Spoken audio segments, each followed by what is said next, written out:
Hey up everyone, you've seen me play with this trigger lock before. It's, you know, for your standard guns, your pistols, rifles, whatnot. You've seen me pick it with, well, things like paper clips. But I've just been thinking, just going through my locks and having a little play.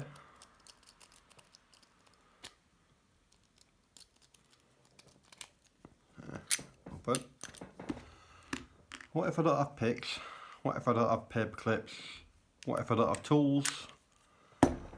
What if all I have is some pointy pokey, like that?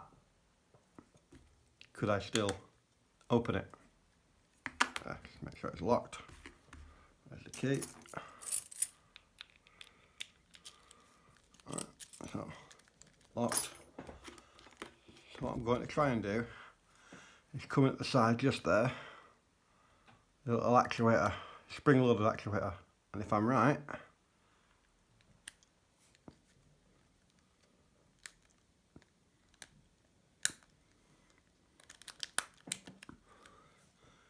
I was right.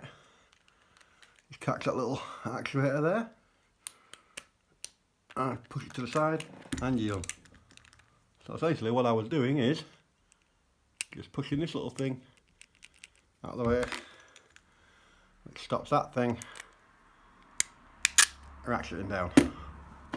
Well, thanks for watching, see you next time.